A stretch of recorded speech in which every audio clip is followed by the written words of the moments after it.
Robyn Hitchcock, as it says in your program, is one of the godfathers of alternative rock in the U.S. and in England. He's been called a national treasure for the U.K., but he's definitely a national treasure for the U.S. as well. So I'd like to welcome to the stage tonight, Robyn Hitchcock.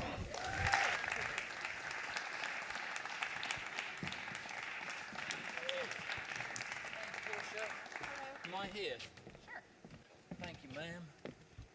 Okay. All right. Is that on? Yeah. Hello. Hello. I wore my goofy shirt because I knew that you would wear a goofy shirt. Oh, I'm such a goofball. A wacky dude. You've got a snake skin. Yeah, something like that.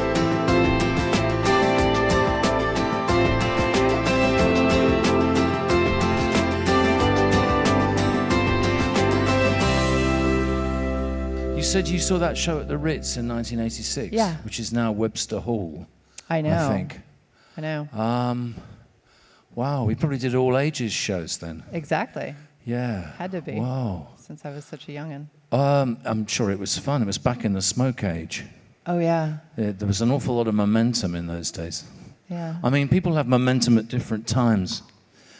You know, I'm from the 1960s, so it still amazes me that people see me as an 80s artist.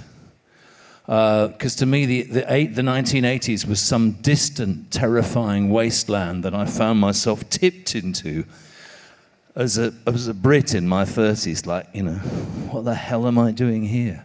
And now the 80s, you know, it's a quaint era of shoulder pads, Phil Collins, digital sounds, everything sprinkled with that digital dust. And the worst thing in the world was Ronald Reagan. I mean, who would have thought? We've come so far. Oh, boy. Well, you just released a week ago your 22nd studio album on Yep Rock Records, excellent indie label. How are you feeling? I think it may be actually the 21st, but I haven't been counting. It's just what I've read. Okay, well, I've read both. So oh, well, it's likely. I mean, it's definitely up into the 20s, yeah. It's good, thank you. It's, you know, I'm glad I've managed to stay alive and keep doing them. This one has been well received, and it's quite a strong... If I was a hen, I would say this is a fairly good clutch of eggs, you know.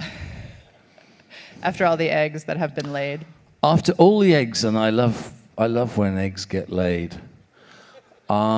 Yes, I would say these are all fairly good quality ones, Portia, for sure. Do you ever feel, I mean, now that you've written so many songs for so many years, do you ever forget a song? I forget the ones I don't sing very much. I mean, if I sing a song regularly enough, then it re-imprints itself on my memory. Like if there are memories that you have, you know, that you keep remembering, they get reaffirmed in your consciousness. But there's probably a lot of songs of mine that I don't remember now because I don't sing them. Have you rediscovered any recently? Like someone has called out and asked you to play one in the audience and you say, oh, yeah. Yeah, because of the miracle of the internet, we now ask on Facebook, you know, before I get to somewhere, you know, requests. So people can Facebook in requests. You know, Facebook as a verb, that's pretty amazing. You imagine what would have, if you'd shown that to Charles Dickens. What is this Facebooking they're doing? Is it a form of execution? You know. My lord, he was taken from this place and Facebooked. God have mercy on his soul. So, but this is what we do, and you know, people, and they're often like people who have been listening to me since the mid-'80s when they were teenies, just freshly tipped out of the tin, the teeny tin. Woo, aren't you big? Yeah, so that's what happens, and they will say, yes, please play something, and they'll name a song I haven't sung for a while, and I learn it again. So I do learn stuff, old songs, some of them. Is that fun sometimes to rediscover something? Yeah, I mean, don't forget, I was much smarter when I was younger. as you get older, you replace your intuition with experience. You know, I have less to imagine now and more to remember. My brain was quicker when I was younger. I made up smarter rhymes. You know, I can't compete with the young me. I also played songs faster. I was quite literally more potent. Now I am this seedy old bat that shuffles around the world, and people go, "Oh, there you are, Grandad over chair. Oh, you know, how's your brain? Got a new wife then?" You know, whatever it is that marks the pole. Oh, you've still got your teeth, you know. Well, it's true, I haven't got anyone else's teeth. How about that, eh? Yes, but so you get used to doing things, and that includes remembering stuff. So I hear old songs of mine, and I think, "Oh, that's good. I couldn't do that now," you know. You are one of the only musicians that I can think of who has been touring as regularly. I mean, you really have just been on the road for, you know, so many years. I mean, you've done a ton of tours with a ton of different people. You have been, you know, you're very consistent, you know, in your life on the road. Wow. I would say. I'm not saying you have to do it the whole year round or anything anymore, like maybe once you did. No, I tour more than I ever did, actually. But that's also because it's the only way to make any money.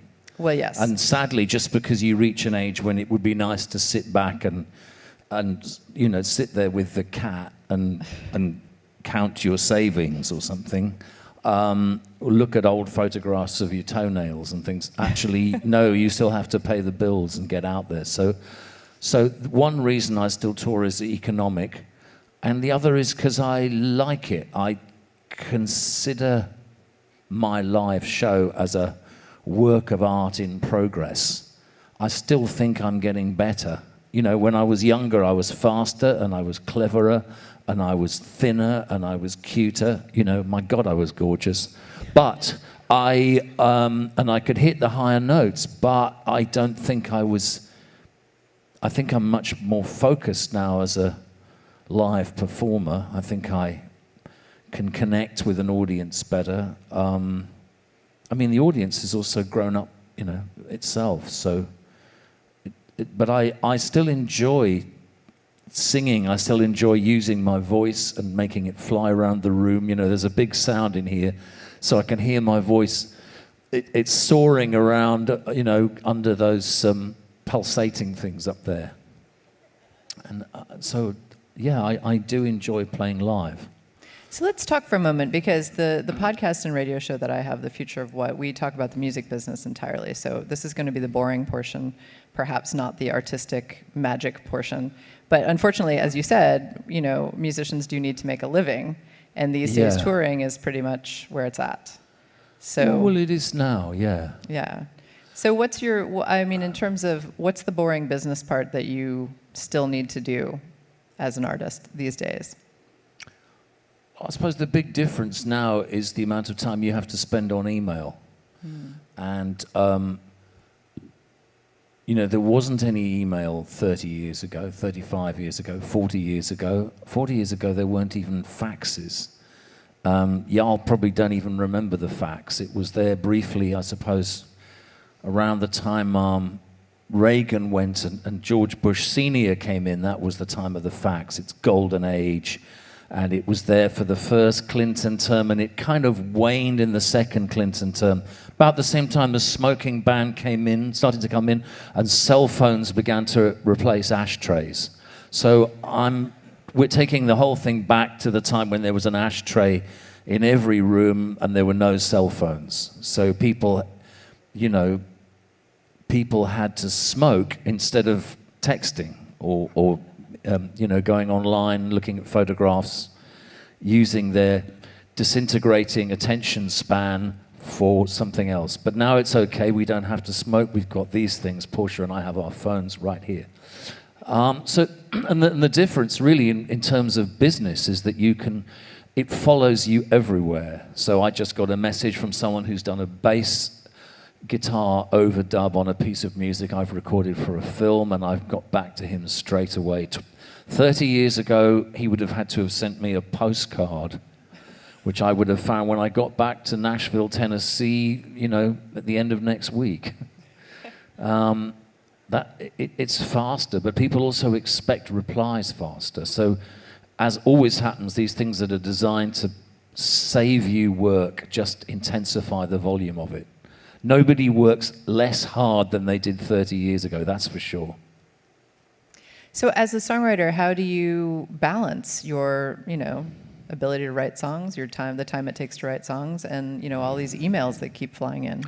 There's a lot of guilt in this, Portia. I suppose, since the end of the fax age, so going back maybe 20 years, I felt like I'm sneaking off, you know, to leave emails and go to the guitar. Now, I mean, when I first got a computer, it didn't move. It was on the middle of a desk, you know. But now I have this thing, so there's nothing to stop me. It's the iPhone 7, folks. There's nothing to stop me having this with me while I'm playing the guitar. There's no activity I do when this thing can't be with me. So if I play the guitar for half an hour, I'm deliberately not answering emails, and I feel guilty about that. Yeah. But guilt is a big drive, you know. Anything that's worth doing is worth feeling guilty about. All the great pleasures in life. So I mean, you've written hundreds of songs, and how has your songwriting process changed over the years? Or has it? Is it pretty much the same today as it always was? It hasn't changed. I trained myself to write songs in the early 1970s. I wrote about 200 songs, which were terrible, between the ages of 17 and 26. And then they started to become good just because I'd written so many bad ones.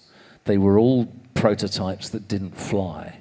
And I still have notebooks full of the lyrics. They just didn't work. And then I just learned how to write songs. You know, I can't do anything else. I can't change the wheel of a car. I can't buy insurance. I cannot stand on my hands. I can't bear to be in the same room as more than one television. There's lots of things I can't do, but I can write songs. So it's a habit. So I realized I had a habit, and like any habit, you have to pay for it. You have to keep yourself alive. So I travel around doing these shows, which brings me enough money to go home and write more songs. Making albums is an expensive hobby. I don't make any money out of a record now. It costs me to do it. I'm very pleased with my new record, but I don't expect it to actually pay for itself.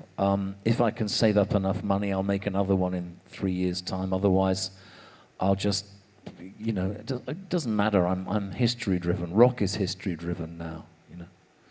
Rock is history-driven? Oh, totally. When and you would remember this, even, you know, you were younger more recently than me. You know, you're an 80s kid. I'm a 60s kid. But there was no history in rock and roll when it started. It came out of nowhere. You know, we can say, oh, well, the roots lie in, you know, country music and rhythm and blues and all that, but it just came out of nowhere. It was just a cosmic prolapse. Whoosh, there it was.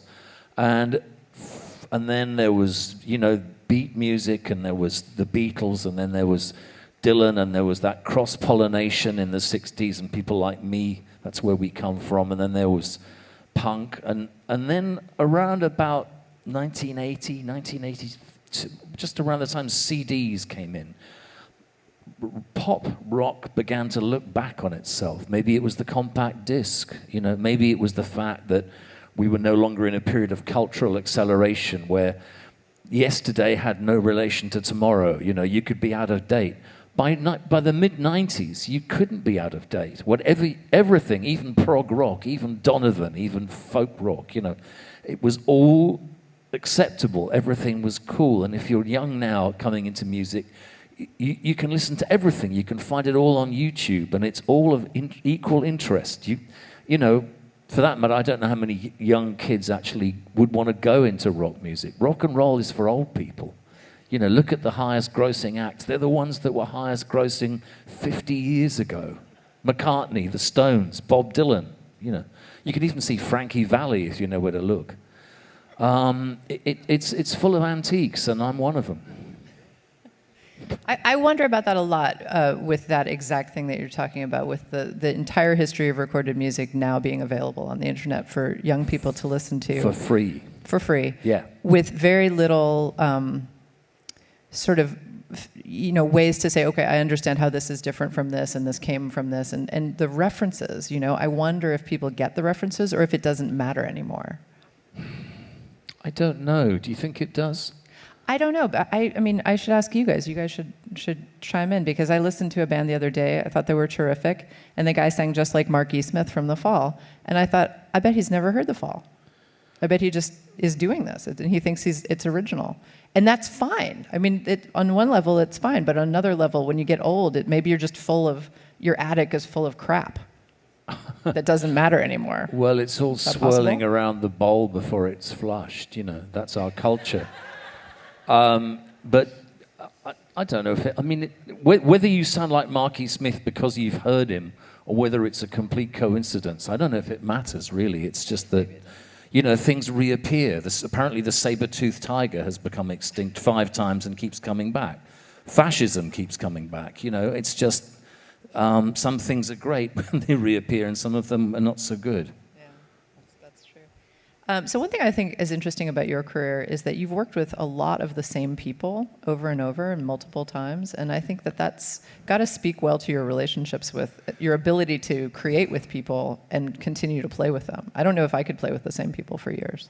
Oh, well, I don't know. I just saw Tom Petty and the Heartbreakers doing their 40th anniversary tour, and the key 4 guys have actually been there for 40 years or more, because they had Mudcrutch before that. And I think that's real endurance. You know, at one point, Petty made an album without the others, you know, but that's as far as it's gone. Otherwise, it's been like an 8-legged race, or what, you know. I haven't been tethered to any single musician for years. There are people that I go back to, or will come back to me, but I don't know. I mean, everybody's swimming around at their own pace, and sometimes you reconnect with people and sometimes you don't, you know. But I think a lot of good musical relationships are quite uncomfortable, and some of the people I've made the best music with are actually people I really don't like even being in the same room with. I think everyone who's been in a band has had that experience, at least once. Yeah. I think that's the case. I remember asking Andrew Loog Oldham once. He used to manage the Stones. He was at a sort of thing like this, and we all got to ask questions at the end. And I said, "Do you think all great bands hate each other?" And he looked at me and said, "I hope so." So, yeah. But I'm not a band. I have been a solo entity effectively since 1981. Although I first made records with the Soft Boys, and that some of those records are still work, you know, which is fantastic. I'm glad people like what we did, but I've taken care to be a solo entity, really, you know. So you say you taught yourself how to write songs, which I think is an important thing for young songwriters to hear, that it is a skill that you can learn. But I also read in an interview once that you have what you consider a lifelong love affair with the acoustic guitar. Yeah, well, the acoustic guitar doesn't need an amplifier, or even headphones, or any other, you know. You can just take an acoustic guitar. Most places, it's not going to disturb people. And I've written most of my songs on it. I can I sometimes make up stuff on the piano, and I can make up stuff on the electric guitar, and it has a particular quality, I think, if it does. But I don't know. I mean, it was, I probably, I dare say that the Beatles, John Lennon and Paul McCartney, when they first started going around to each other's houses, I bet they just had acoustic guitars. I know Bob Dylan started on an acoustic guitar. I'm sure Woody Guthrie had one. I mean, the difference now, I think, is that popular music, commercial music, I would guess most of it is written with machinery, with a rhythm track, that you're starting from beats, you're starting from the rhythmic element of it, and then you're sampling things and you're the songs sound to me like that. They don't sound like they're made up by somebody strumming an acoustic in a bedroom, So I think what I do is essentially very old-fashioned. Have you been listening? What have you been listening to lately in terms of new music or any music? I listen to the old ones I liked. In terms of kind of modern stuff, it's probably old-fashioned modern stuff like Cas McCombs and Father John Misty and Jason Isbell. That it's very Father John Misty just sounds like Elton John with a conscience. Or he suddenly tapped into, not that Elton doesn't have a conscience, but as if suddenly life was just, someone's prompting him, this is happening. Hey, this is latest atrocity. Guess who's president, And FJM is going, oh, wow, God, jeez, that's awful. And he's just singing it straight out from the keyboard, Cas McCombs is kind of hypnotic. Jason Isbell is beautiful, very old-fashioned in a way, but beautifully wrought, and those sorts of people, really, I suppose. I don't think I listen to a lot of rockin' bands, but I don't know. So, on my podcast, we talk all the time about helping young musicians become career artists and how they can find revenue streams to help them do that, and all of the businessy parts of that. But I think you're such a wonderful example of what I'm talking about when I say a career musician and a working artist. Someone who's actually made a living at this and survived and is here to tell the tale in whatever form it may be. Well, I've survived, but I've never troubled the top 100. There's never a point where I was well known. I mean, I had a few radio hits in the late 80s. And I was on MTV, the 120 minutes little freak show that they had on Sunday nights. And a few people from that world, like REM and maybe The Replacements and 10,000 Maniacs, kind of got out of that niche. I mean, REM most famously. But on the whole, I've lived like a folk singer. I was a sort of art rocker who then became indie rock, who then became alternative, who then became alt country, and now I'm called Americana. What I do hasn't really changed at all, but the definitions have changed. I'm still trying to make Revolver by the Beatles. I consistently fail, but it gives me something damn good to aim at. My latest attempt is a pretty good attempt at it. The darts almost landed on the board, and I will probably carry on after I die. My plan is to be made into an app on or about the iPhone 13, assuming we get that far. Which the 700 songs I've recorded and the other 500 lying around will be put into this app, and you can then use that to write Robyn Hitchcock songs. You can also write your own songs, and you can use, say, a 30% Robyn Hitchcock app percentage in it. So it'll be 70% you, but 30% me, or me as in that. Oh man, okay, I'm going to take some of that guy's stuff, So I will have. Given that if we carry on the way we're going to be merging with the iPhone sometime in the next 10 years. It's funny how the truer something is, the more people laugh at it. You cannot survive without these things now. I mean, you could lose your phone 10 years ago. if you lose this now, you've lost your identity, you've lost your memory, you've lost your friends, you've lost your connections, you've lost your... This, coupled with a passport and an ATM card or whatever, is how you exist. These things will be implanted in us. I want to be implanted in that. Therefore, anyone who's going to write a song can simply tap their collarbone. Wants to write a song like mine.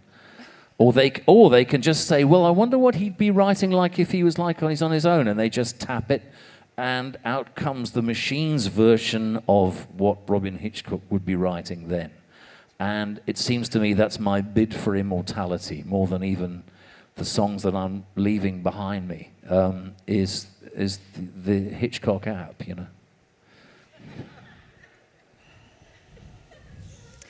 So in addition to being someone who knows how to write a song and someone who is a great guitar player, I'm good on acoustic. Well, in my opinion, Thank you. I think you're a great guitar player. It's more that I just find different ways of playing an A chord or an E chord. I don't get bored by it. And I've noticed that other guitarists, people like Johnny Marr and Graham Coxon, you know, sort of respected people in that world, they will also just keep finding ways of... They don't go, oh God, it's Wednesday, it's another A chord, you know, whatevs, you know. I'm going to learn to play the balloon or something. You know, I think they keep finding inspiration in just those simple chords. And I feel the same. Oh my God, I've got a really nice rich A chord here with a slightly different drone, you know, or you can always change the tuning of one string. That's really naughty. On my new record, I think I've done a couple of songs where I've just tweaked a couple of strings, you know, and it just gives it a different sound. Well, sorry, I just cut into that sentence. Yeah, that's completely all right. What I was going to say is that you're an exceptional lyricist. That's the part I think that it really stands out to a lot of people when they first hear your songs. Not all your songs, not every single song. It's because you have a sort of a different style. But the truly Hitchcockian, which, you know, the songs that have been called psychedelic or surrealist, that sort of thing. I asked you if you would play the Devil's Coachman, which is one of my favorite of your songs, and that's in that vein, in my opinion. Oh yeah. But when I hear a song like that from you, I really think of you as a literary person, a person who has done a lot of reading, and a person who is a writer, because you use language so well, and I think that's unusual. It maybe is now, but I suppose it wasn't in the day of Bob Dylan, or Captain Beefheart, or Syd Barrett, or Lou Reed. You know, all these people had marinated themselves in words. You know, you can read Dylan's Chronicles book and how he goes into people's flats, apartments in Greenwich Village, and you know, I was staying with them for a bit, and he goes on about what the books were on the shelves and what he read, and you know, he obviously absorbed a lot, and I like words. My dad was an author, you know, but again, I can't play football. I've avoided getting in fights. I'm an extremely unmacho dude. I don't speak sport, and I don't read. Because of my involvement with the iPhone, I now spend most of my creative energy tweeting, so that's cut down on the time I have to read. I can read fragments of anything if it's put up on Twitter. Oh, look, great, you know, here's something Dylan Thomas said. I mean, it's under 140 characters. Then it's gone, you know. But what's left of my attention span, I still write lyrics, or I'd like to. I'm glad you like them. I mean, you're describing me as I'd like to be seen, and as I'd like to see myself, but I don't know how many of the lyrics actually have made it, you know. But probably some of the older ones, because like I said, I was smarter when I was younger. I had more of a brain. Well, I was smarter when I was listening because I was younger.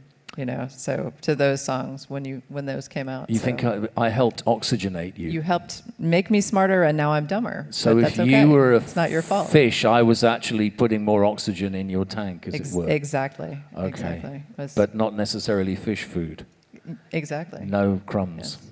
But it shouldn't. I mean, you shouldn't be any dumber. The idea is that the bubbles leave you permanently oxygenated. Right. That would be good. Well, You and know. those bubbles stay with me. All I want is for bubbles to stay with people, Portia, and I feel my work is done. What have we gotten from this interview? Bubbles stay with you, people. Well, I'm not exactly sure what time it is. Are we supposed to be moving along? Well, we've got to be going in some minutes. direction. We can't stay here forever. It's true. Well, everyone's going to need to go home and have a bath or a shower.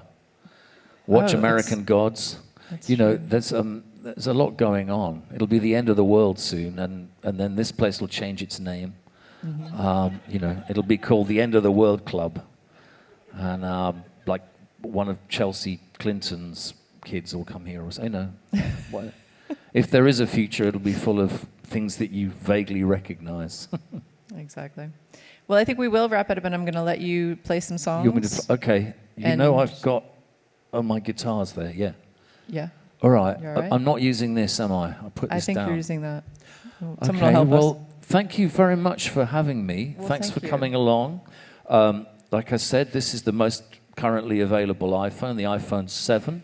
But my guess is that if humanity makes it to the iPhone 13, they will merge. We will merge. What do I know? We may end at 7. It's a good number. Ladies and gentlemen, Robyn Hitchcock. So this isn't the song Portia requested, but I'll do that next. This is the first one. It's on my latest record. Here we are. It's called I Pray When I'm Drunk.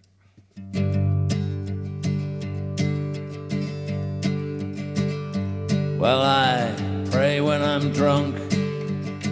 I pray for guidance to get me from the sewer where I am. Yeah, I don't know who to. I pray to someone to get me on my way and give a damn. Yeah, I pray when I'm drunk. Pray when I'm sober.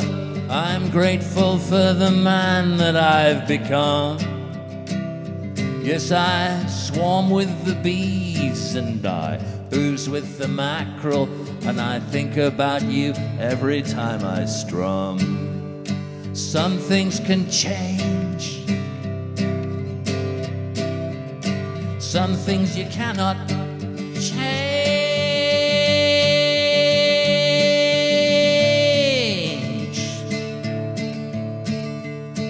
All things are strange. So I pray when I'm drunk. I feel the hammer of judgment as it smashes on my soul. Yeah, I'm glad that I'm drunk. I feel more open to spiritual leanings that I hold. Yeah, I'm glad I was drunk. Glad now I'm sober. I'm grateful for the hangover that's gone. And I'm grateful to you and all the pickings from the carcass of the life that I came from. From the carcass of the life that I came from.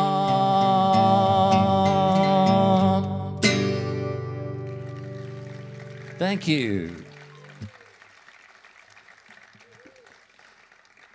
So I wrote that in Norway a couple of years ago, and this is one that the one Portia referred to, and it goes all the way back to 1989. It was the first record I made that came out principally on CD, and CDs always gave me the chills because they reminded me of salami, and salami reminds me of how thin people can cut each other into when a relationship goes wrong.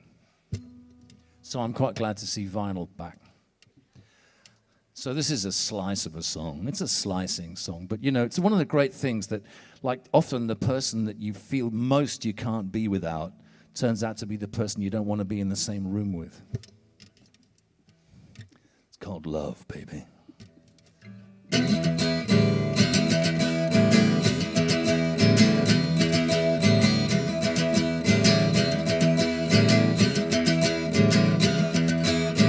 Yesterday it seemed so cool and everything was fabulous.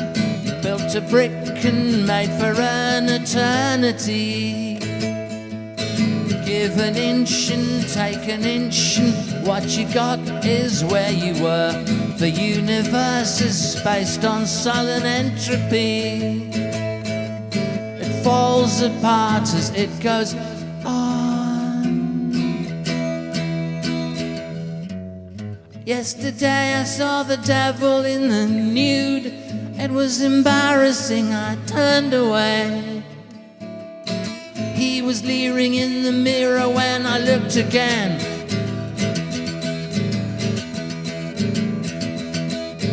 Everything you say you won't is what you will eventually.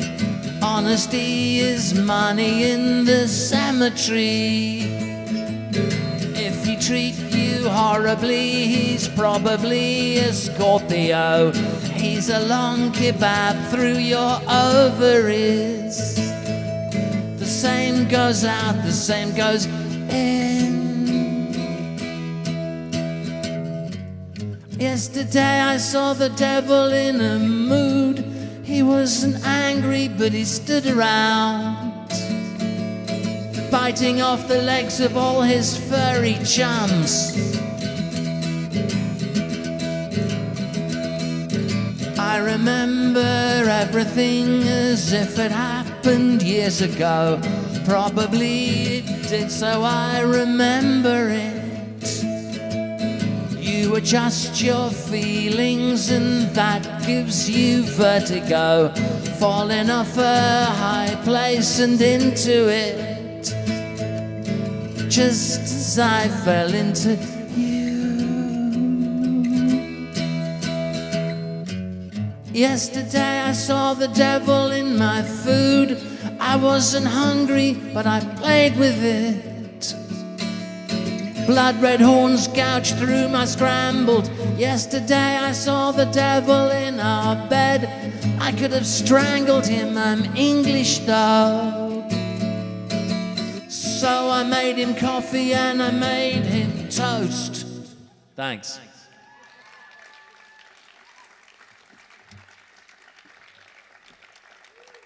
Whoa. Thanks for having me. You can see that nice image of me cradling my late Persian cat, Tiny. Tiny only lasted 6 months, but she helped me finish off some of the songs on this record. And all I can say about Tiny is I was more upset when Tiny died than when my father died. I think more than anybody. Biggest loss in my life, shows what an easy life I've had, has been a Persian cat. Doll-faced Persian. God, she was brilliant. She was just such a brilliant cat. Oh, Jesus. I mean, Tiny. Whoa. So, thank you, Tiny, for helping me finish this song. And this is about an old friend of mine who went mad, and I've written so many songs about it because I'm kind of jealous.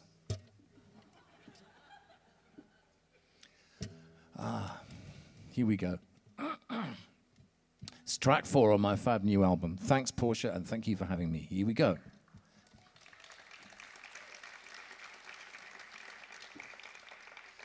Just imagine this is fun. Time is written on your face, and the cold white arms of memory embrace you. Love is all we lay to waste. Now it's only lips of loneliness that taste you. Oh God, you were beautiful.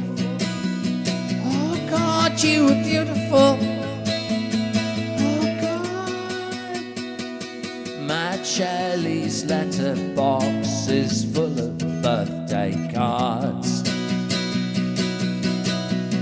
Me, I never left the room.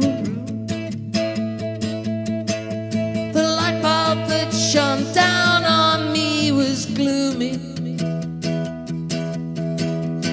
I could read you by the moon.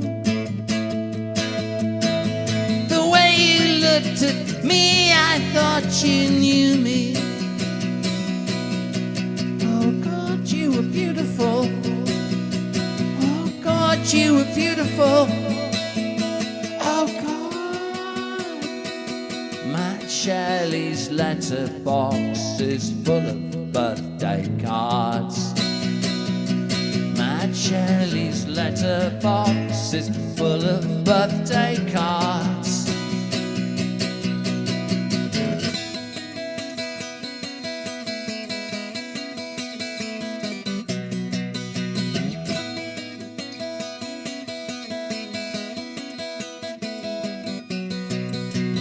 What can anybody say? Except in hindsight, this was bound to happen. When two souls collide this way, there's no compartment they can find a map in. I don't care what your mind is thinking. Your mind's not in your heart. Oh God, you were beautiful. Oh God, you were beautiful. Oh God. Matt Shelley's letterbox is full of birthday cards. Matt Shelley's letterbox is full of birthday cards. Matt Shelley's letterbox is full of birthday cards.